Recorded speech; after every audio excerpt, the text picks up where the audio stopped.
Leitura do livro Viver Agora, de Joel Solomon Goldsmith, capítulo 10.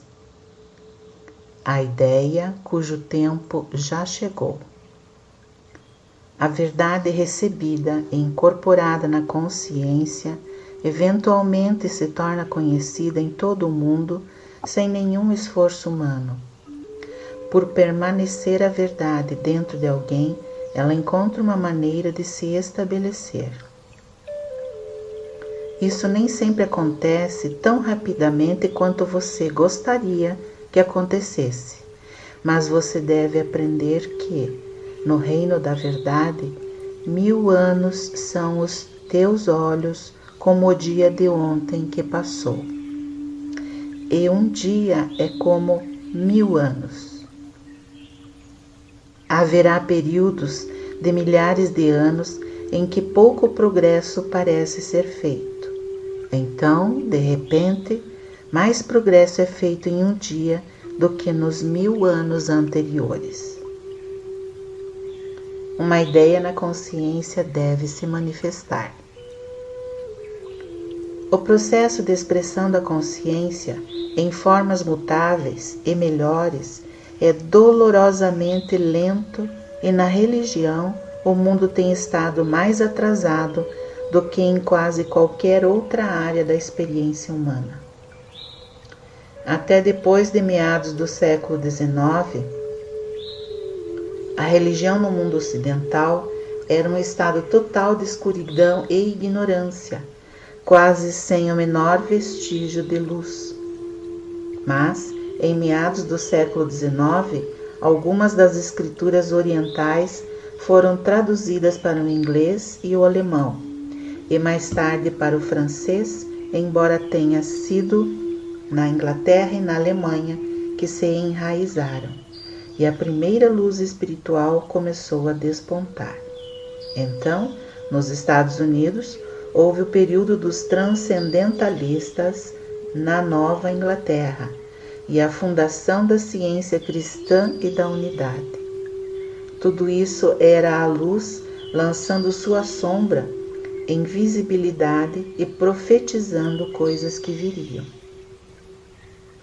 Nada é tão poderoso quanto uma ideia cujo tempo chegou, e a ideia de liberdade, justiça e igualdade é uma ideia cuja hora chegou nesta era. O colonialismo, a escravidão de um povo sobre o outro tem que acabar. Nada hoje pode impedir a quebra do preconceito racial, religioso e nacionalista. Infelizmente, o mundo, não sabendo como fazer isso por meios espirituais, recorreu apenas aos meios humanos de força. Sair e lutar pelo que quer é tudo que o mundo conhece. Qualquer ideia ou princípio real e verdadeiro, revelado na consciência, manifestar-se-á na experiência humana.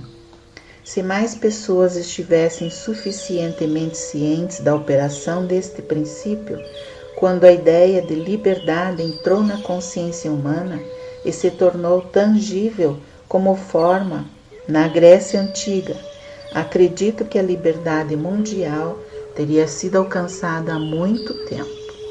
Em vez disso, hoje existem grandes segmentos da população do mundo para os quais não há uma aparência de liberdade.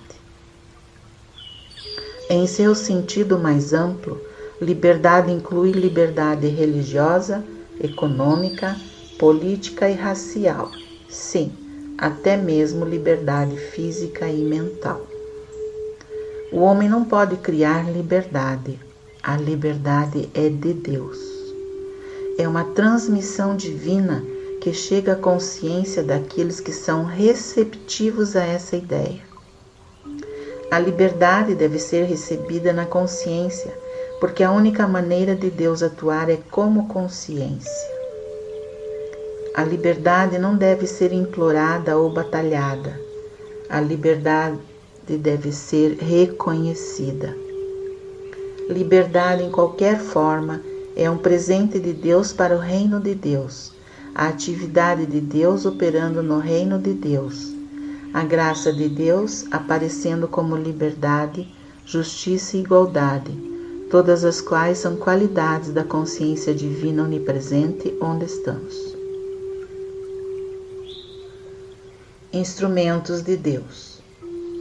Em cada geração existem certas pessoas que nasceram altruístas, com um amor em seus corações que não é inteiramente amor próprio, um amor que olha para o horizonte visível e se pergunta: o que posso fazer para ajudar?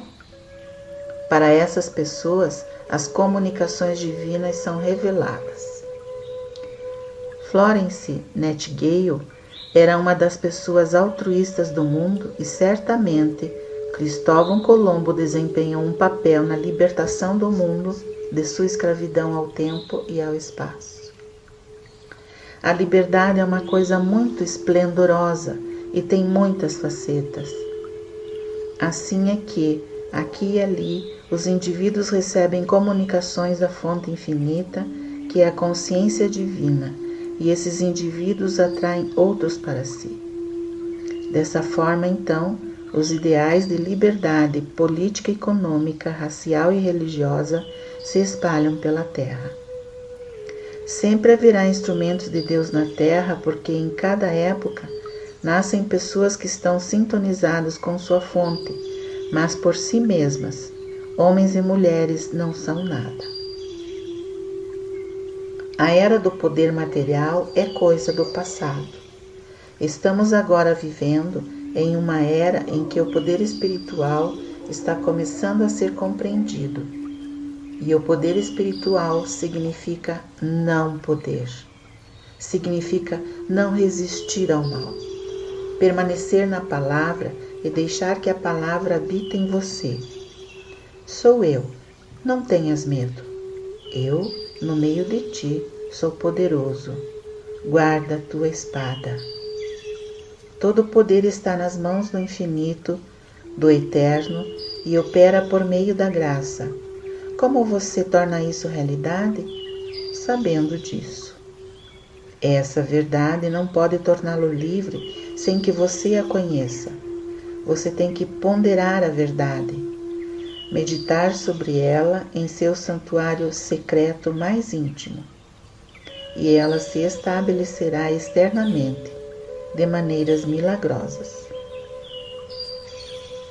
Cada vez que você mantém uma verdade espiritual, você está, em alguma medida, alcançando a liberdade ou vivendo pela graça, mas porque há apenas uma consciência infinita e incondicionada, você está fazendo mais do que isso.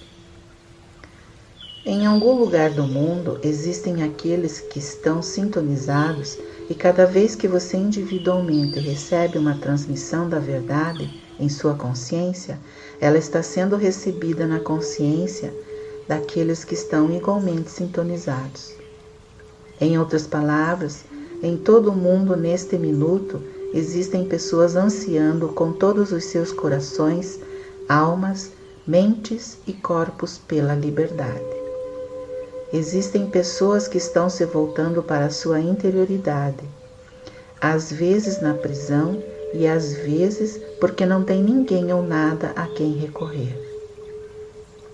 Desta forma, eles estão se tornando receptivos à verdade.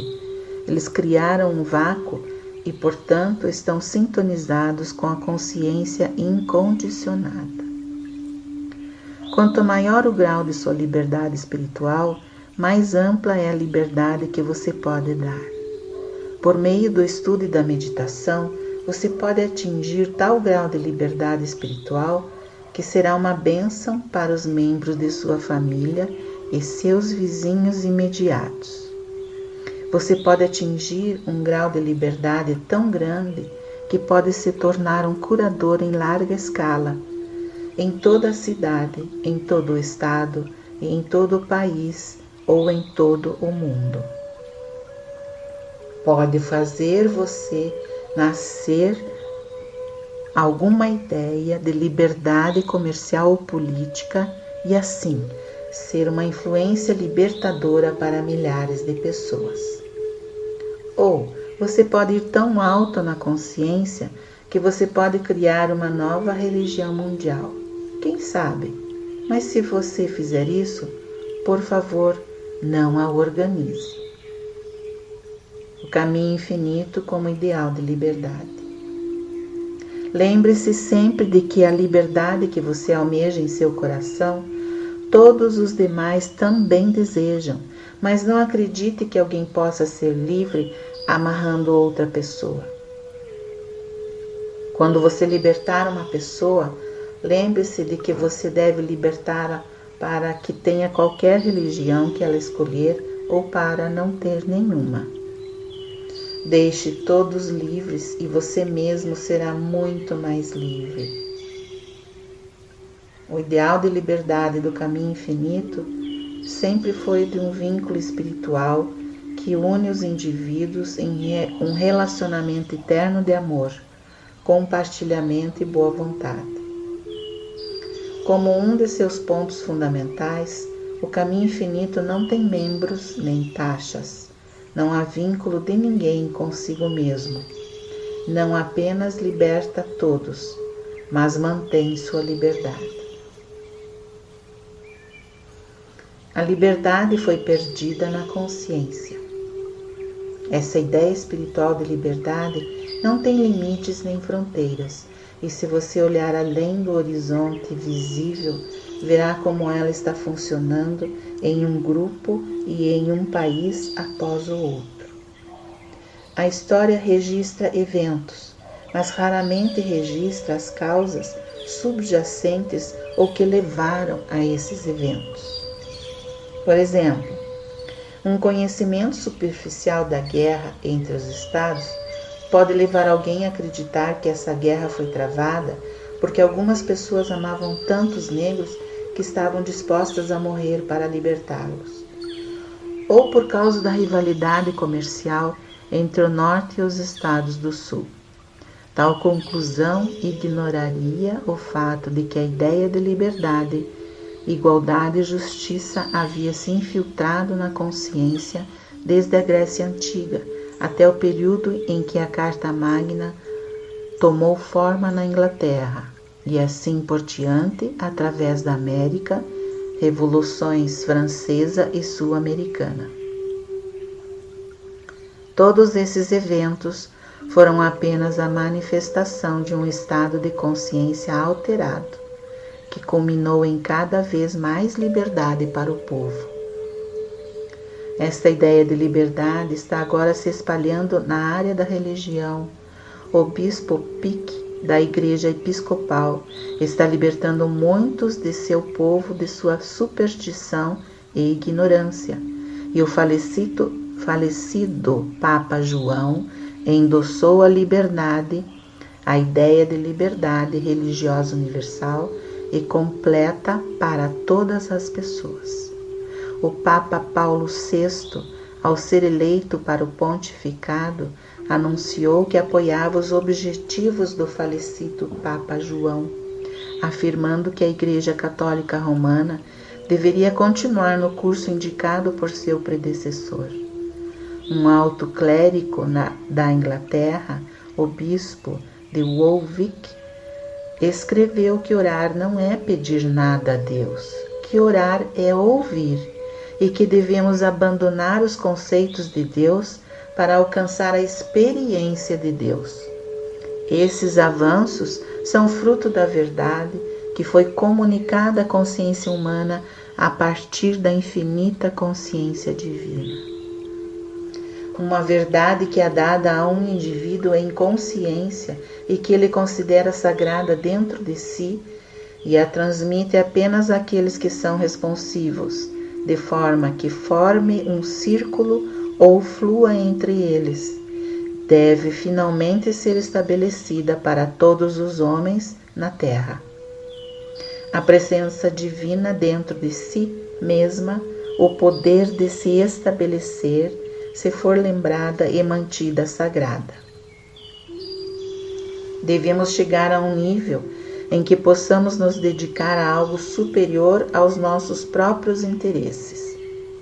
Devemos nos elevar acima de nós mesmos para o nível em que consagramos uma parte do nosso tempo à causa de estabelecer o reino de Deus na Terra, apegando-nos à visão que já entrou na consciência humana, lembrando, de modo silencioso e sagrado, que toda liberdade é uma qualidade e atividade de Deus, tanto na terra como no céu. E então deixe este princípio divino abrir a consciência humana, primeiro em um lugar e depois em outro. Quando chegou a hora de uma ideia, ela sempre encontra uma maneira de se estabelecer na Terra. Quando o indivíduo recebe um princípio na consciência, naquele momento ele entrou na consciência humana. Os princípios da eletricidade, por exemplo, descobertos e recebidos através do indivíduo, tornaram-se disponíveis para todas as outras pessoas no mundo, e mesmo que parecesse impossível, quando a ideia de uma carruagem sem cavalos nasceu na consciência de um leitor de medidor de gás, que mal podia cuidar de sua família, recebeu todo o apoio necessário para fundar a Ford Motor Company. Assim é com qualquer ideia. Se nascer antes de seu tempo, ela morre. Se nascer antes ou se nascer na hora certa, carrega consigo tudo o que é necessário para o seu cumprimento. Viver a vida contemplativa e estabelecer a verdade na consciência. O mesmo ocorre também com uma verdade espiritual que é recebida na consciência de um indivíduo. Reconheça que a verdade que está dentro de você é maior do que tudo o que está no mundo exterior, tornando nulas e sem efeito as armas deste mundo. Este princípio estabelecerá a liberdade individual em todos os níveis da vida humana, por meio de uma comunhão interior com o Espírito. Essas ideias estabelecidas na consciência, ponderadas, meditadas, comungadas internamente, se estabelecerão externamente. Homens aqui e ali darão voz a essas verdades, e por serem autoridades em seus campos, serão acreditados. Então, podemos dar um passo maior para estabelecer o reino de Deus na terra, vivendo a vida contemplativa. A vida que vivemos como estudantes do caminho infinito não é realmente uma vida religiosa, como geralmente se pensa na religião. É uma vida contemplativa, a vida na qual ponderamos, meditamos e cogitamos sobre a realidade. É uma vida em que comungamos com nosso eu interior ou espiritual. É uma vida que, por meio da receptividade, nos tornamos responsivos às comunicações do infinito para o indivíduo. É uma vida na qual buscamos na fonte divina o nosso bem. Uma vida na qual não somos escravos das palavras. Muitas vezes, uma palavra toma conta de nós, e então somos as vítimas dessa palavra, palavras como ele, ela e aquilo. O diabo geralmente assume a forma de ele, ela ou aquilo. Na verdade, todo o mal está vinculado a essas palavras. Mas o que devemos fazer é olhar além de cada ele, ela e isso no mundo e perceber. Deus é a fonte do meu bem. Deus é a fonte do meu suprimento. Deus é o cimento de meus relacionamentos. Nesses momentos, estaremos olhando por cima das cabeças daqueles que são corruptíveis em sua conduta, daqueles que são meramente egoístas e daqueles que não são corruptíveis e nem egoístas, mas que são ignorantes, e agradeceremos a Deus que a liberdade não está à mercê de qualquer um deles, que a liberdade é um dom de Deus e é Deus quem estabelece a liberdade na terra como no céu. Então, em vez de ficar com raiva de algum ele, ela ou isso, qualquer sentimento de raiva é direcionado a nós mesmos, por termos sido escravizados por ele, ela ou aquilo. Se buscarmos amigos, parentes, pacientes ou alunos, estaremos buscando errado e algum dia ficaremos desapontados. Mas se mantivermos nossa visão acima de suas cabeças, não buscando o homem cujo fôlego está em suas narinas, se mantivermos nossa visão na fonte divina de nosso ser, então nenhuma arma levantada contra nós prosperará. Podemos compartilhar com cada ele, ela e aquilo, mas deixamos cada um livre para cumprir seu próprio grau de compartilhar ou não. Às vezes, viver dessa maneira resulta em pessoas sendo retiradas de nossas vidas. Outras vezes, isso não acontece e elas permanecem conosco. É quando temos que subir cada vez mais alto e ser indiferentes à sua conduta. Devemos nos elevar para onde possamos perceber: nada disso me afeta. Estou olhando para o reino dentro de mim, para a minha fonte. Minha unidade consciente com Deus constitui minha unidade com todos os seres e ideias espirituais. Deus é minha liberdade. Deus é minha vida, a fonte de tudo o que sou e sempre posso esperar ser. Isso era a verdade antes de eu nascer e será a verdade depois que eu deixar a visibilidade. Alguns apenas nascem com um instinto espiritual de querer dar, e visto que dar não é natural para a maioria das pessoas, toda criança deve ser ensinada não apenas dos 10 mandamentos, mas que é mais abençoado dar do que receber. Ser obediente aos 10 mandamentos, no entanto, não significa viver a vida espiritual. A retidão do estudante espiritual deve exceder a dos escribas e fariseus. Deve ir além de uma obediência literal à lei. Deve ser uma realização interior. Viver como convidado da vida. Uma das experiências mais libertadoras que uma pessoa pode ter é quando ela pode entender o significado de a terra é do Senhor e toda a sua plenitude. O entendimento dessa verdade eliminaria o equívoco generalizado que existe a respeito do dízimo, visto que aqueles que praticam o dízimo raramente conhecem a falta ou limitação. Acredita-se que se as pessoas pudessem aprender esse princípio, elas sempre seriam prósperas. Isso não é verdade.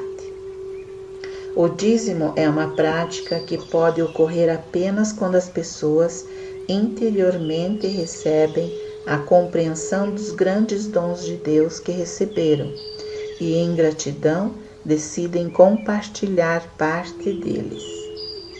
Esta partilha é feita com a ideia de agradecimento pela realização da graça de Deus. E é por isso que aqueles que praticam o dízimo espontaneamente são sempre generosa e abundantemente supridos. Que tolice acreditar que possuímos algo e que isso é nosso, ou mesmo que o conquistamos ou merecemos. Somos hóspedes da vida, e a vida nos proporcionou tudo o que é necessário para a nossa realização. A liberdade é nossa como herança espiritual. Portanto, a liberdade é uma qualidade e uma atividade que nos é dada como hóspedes da vida. E não precisamos nos preocupar com o que comeremos, beberemos ou com o que nos vestiremos. Isso não nos coloca na posição de parasitas que levam tudo, nem concede a uma pessoa o direito de fazer o que quiser. Devemos perceber que, com esse privilégio, vem também uma grande responsabilidade.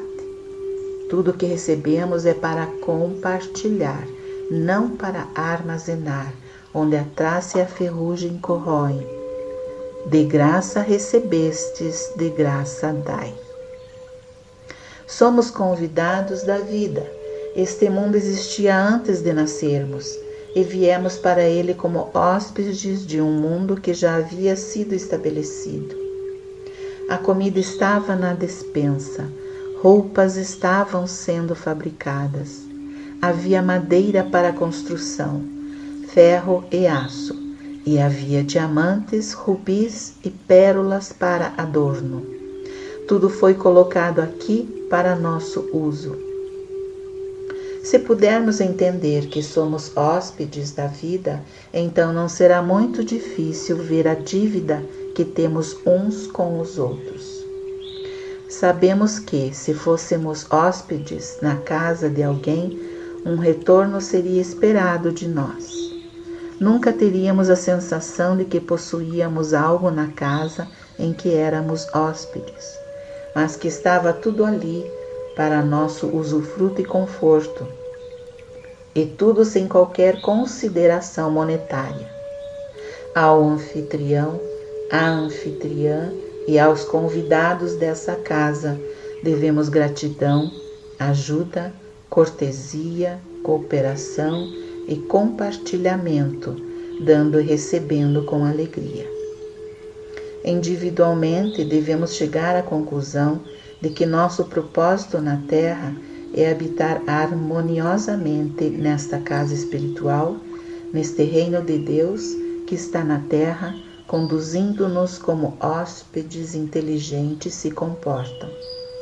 Se formos capazes de fazer isso, toda nossa atitude em relação ao outro mudará, mas somente depois que a experiência ocorrer dentro de nós.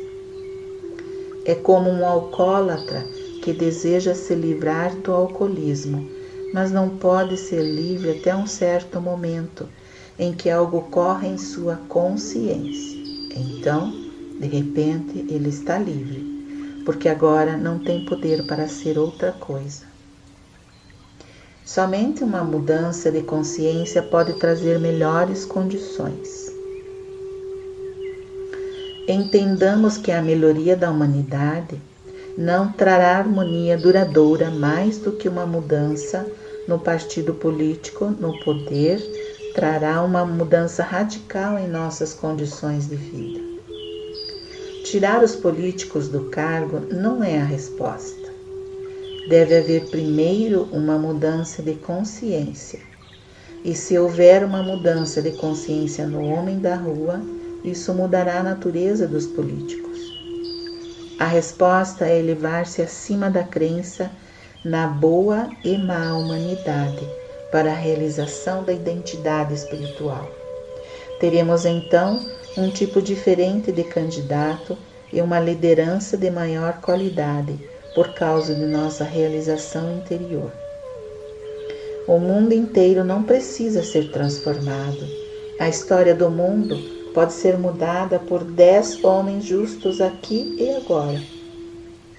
A consciência iluminada de um Papa pode mudar a atitude e a altitude de grandes segmentos do mundo. Um Papa aqui, um bispo ali, um ministro aqui, um padre ali, um rabino ali, um homem no mundo dos negócios. Todos com a ideia de liberdade alcançada individualmente por meios espirituais podem fazer milagres. Portanto, não se trata de transformar o mundo, mas de trazer à tona um aqui e outro ali para serem luzes em suas comunidades. Então, esses poucos levantarão outros com eles. O objetivo principal deste trabalho não é tentar nos aperfeiçoar humanamente. Nosso objetivo é a realização de Deus, e quando isso é alcançado, automaticamente nos tornamos filhos de Deus, filhos dessa família espiritual. É a experiência de Deus em nós que nos liberta, mas quando alcançamos nossa liberdade, esse estado de consciência alcançado abençoa aqueles em nossa casa ou comunidade que são receptivos e responsivos, e, em certa medida, os liberta. O que você e eu estamos recebendo como benefícios de nosso estudo e prática do caminho infinito é de muito menos importância do que o que a mensagem está fazendo para levantar o mundo inteiro. Deve ser lembrado que não existe um caminho infinito separado e à parte de sua consciência e da minha. Não existe um caminho infinito suspenso no espaço. Qualquer que seja o caminho infinito que exista na Terra, é o que o está ativo na consciência, e a menos que os princípios do caminho infinito encontrem atividade e expressão na consciência individual, eles não serão expressos no mundo. Portanto, cada um de nós tem a responsabilidade de viver estes princípios. A liberdade não é obtida ou lutando ou fazendo cruzadas por ela, mas mantendo-a sagrada e secreta dentro de nossa própria consciência, vivenciando-a e concedendo-a a outros e assim observando-a se espalhar pelo mundo. As cruzadas não mudam nada, porque não mudam a consciência do indivíduo. Alcançar a liberdade espiritual, econômica ou política não acontece pelas tentativas externas de alcançar esses objetivos. A consciência deve ser elevada de sua condição humana, de sua crença de que a autopreservação é a primeira lei da natureza humana, para a ideia do Mestre de amar o outro como amamos a nós mesmos, e mais especialmente deve aceitar a revelação de que nenhum homem na terra é nosso Pai. Existe um Pai e uma grande irmandade. Perceba a visão mais ampla. Coloque a liberdade do mundo nas mãos do infinito.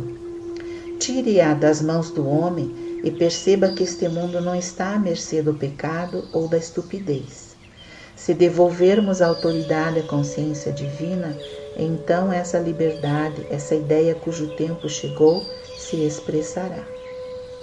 Se a liberdade deve ser alcançada e mantida no mundo, portanto, ela terá que ser alcançada substituindo a autopreservação como guia de conduta pelo amor ao próximo. Isso requer altruísmo. O ser humano médio vive principalmente para si mesmo e sua família. Raramente há uma visão mais elevada do que isso.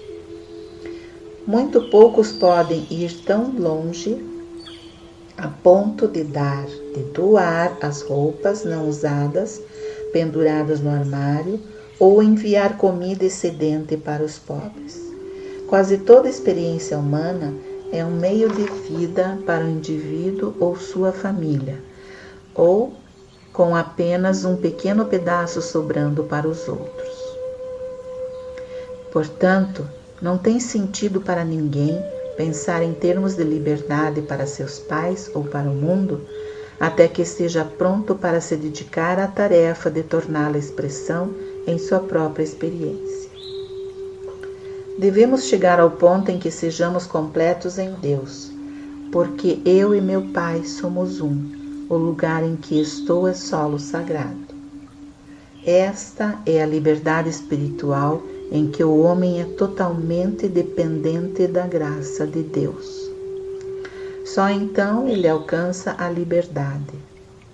Ele tem que saber que, mesmo que todo o seu bem terreno fosse tirado dele, ele ainda está em solo sagrado e os anos perdidos do gafanhoto serão restaurados. Olhe por cima das cabeças das pessoas e veja a graça espiritual que é onipresença, que é a fonte de toda a harmonia humana.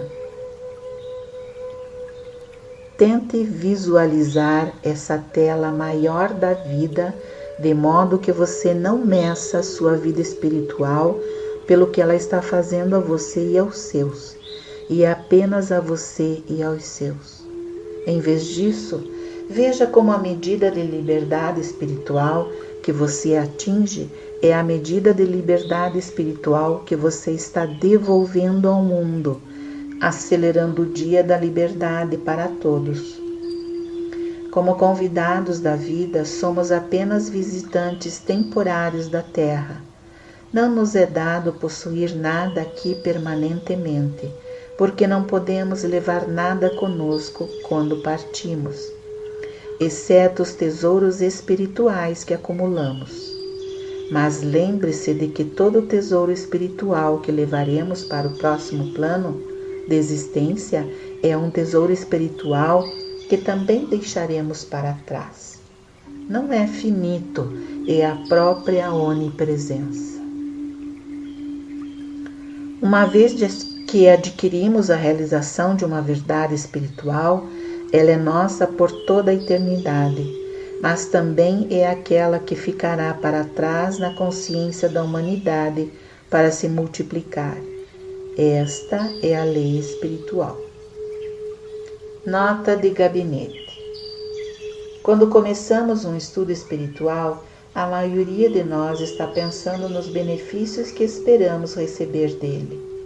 De uma forma ou de outra, o objetivo de buscar qualquer tipo de ensino é o benefício próprio ou alguma forma de autoaperfeiçoamento. Seria muito incomum alguém sair e procurar um ensinamento que beneficiaria o mundo, porque até que a consciência tenha sido espiritualizada, os interesses de uma pessoa estão preocupados principalmente com ela e sua família. É surpreendente quantas pessoas, ao ouvir falar desta obra, escrevem e pedem ajuda para um membro de sua família que tem alguma deficiência física, mental ou moral. Mas quando lhes é dito que deve haver alguma cooperação e estudo da parte deles, nada mais é ouvido deles.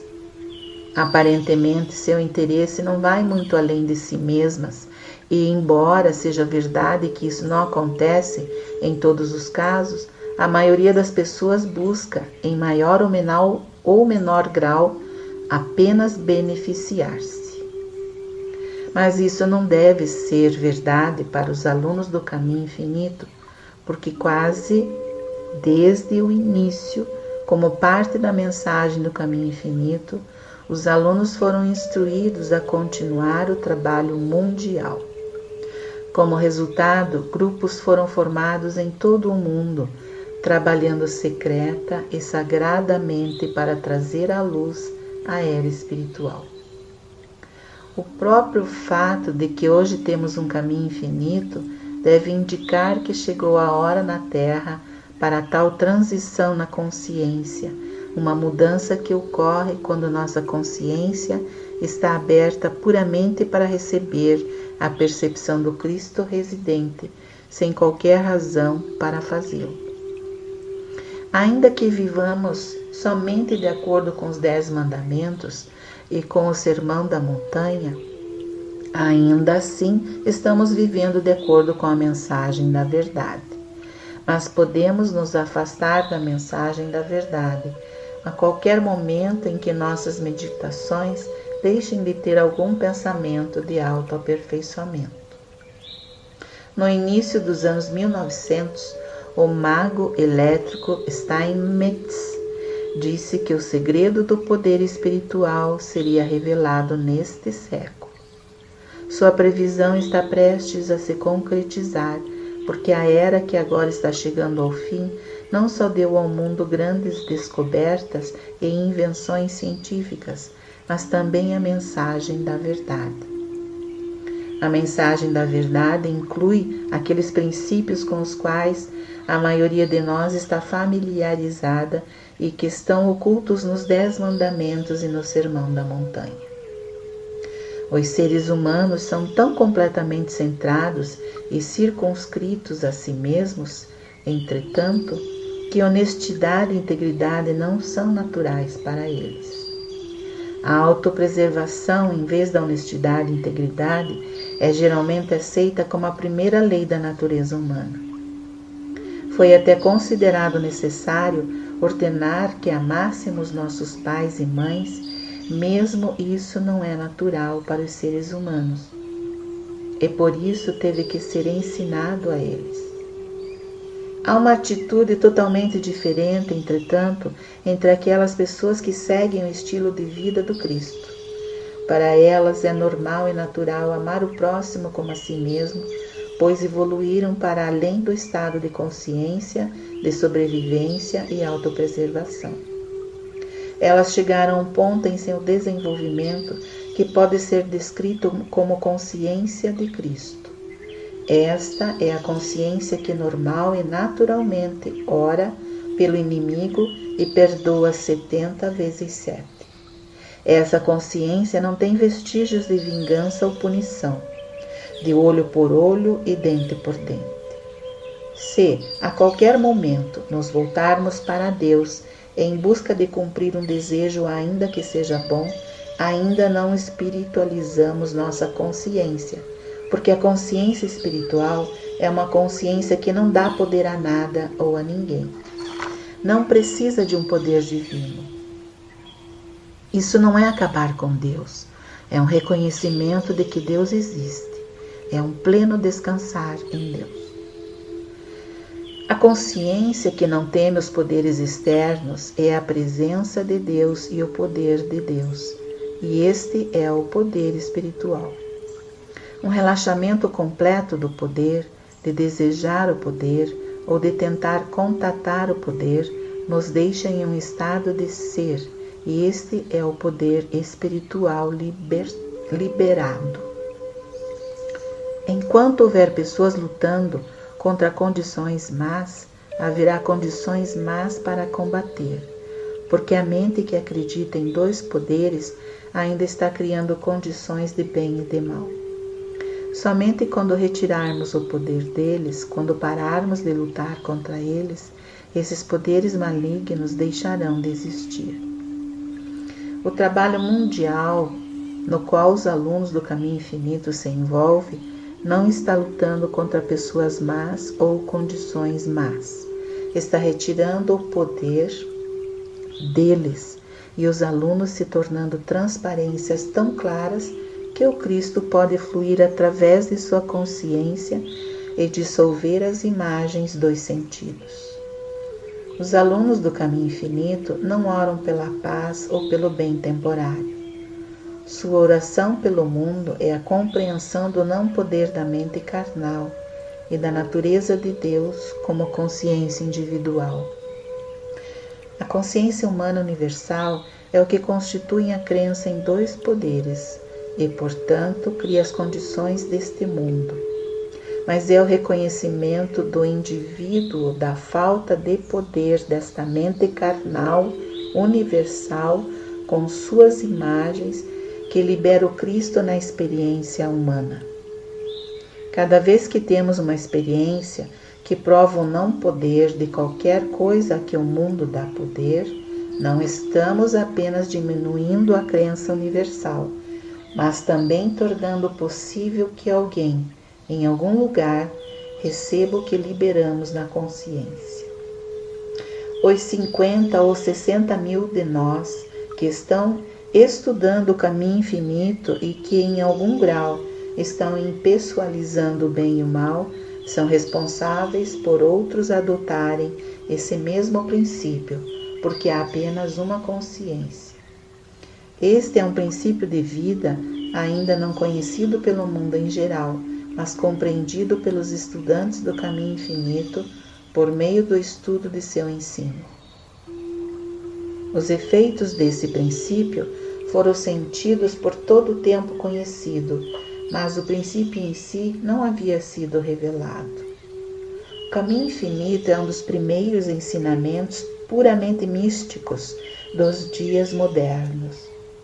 É a consciência iluminada aparecendo na experiência humana como a consciência daqueles indivíduos prontos para ela. Mas uma atividade de Deus, a verdade revelando-se na consciência humana, não poderia ser limitada aos poucos que escrevem ou leem sua mensagem. Na verdade, somos apenas transparências através das quais Esta mensagem deve chegar ao mundo inteiro. Você pode testemunhar que é isso que está acontecendo.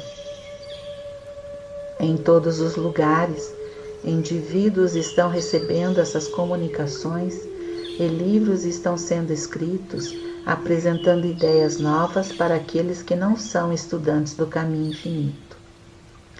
Esses agora estão alcançando a consciência humana em todo o mundo.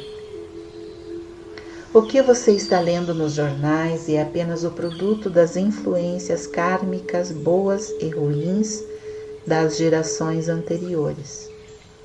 O que está acontecendo no mundo em todos os lugares é de natureza libertadora, e embora o mundo não esteja ciente do significado dos eventos que estão ocorrendo agora, daqui a 20 ou 30 anos ele verá seu significado conforme as pessoas lerem relatos desses eventos em seus livros de história. Existem muitas provas de que o princípio da despersonalização está sendo liberado na consciência, e à medida que continuamos nosso trabalho, é inevitável que esse princípio apareça em um lugar e depois em outro. O falecido Papa João fez inovações que, se compreendidas, surpreenderiam o mundo e são uma indicação do grau em que ele foi responsivo a qualquer verdade espiritual que esteja ativa na consciência. Que isso é verdade fica evidente a partir de uma citação de um artigo de jornal de Walter Lippmann. Ao ir além do clero e dos fiéis de sua própria igreja, para todos os homens de boa vontade, incluindo os inimigos declarados de sua igreja, o Papa baseou o argumento de sua mensagem não na revelação e nos ensinamentos inspirados da igreja, mas em um princípio filosófico. Nunca deve-se confundir o erro e a pessoa que erra, diz o Papa. Quem erra é sempre e antes de tudo um ser humano e conserva sua dignidade de pessoa humana em todos os casos, devendo ser sempre considerado e tratado de acordo com essa elevada dignidade. Além disso, em cada ser humano existe uma necessidade que é congênita à sua natureza e nunca se extingue, obrigando-o a romper a teia do erro e abrir sua mente para o conhecimento da verdade. A encíclica do Papa parece ter sido estipulada depois de decidir que chegou o momento em que é honroso e útil reafirmar a velha filosofia para a era moderna.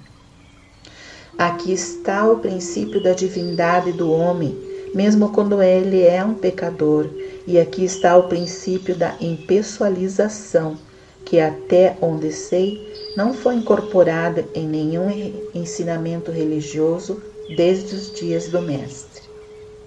O Mestre usou o princípio da impessoalização em todos os seus ensinamentos quando disse: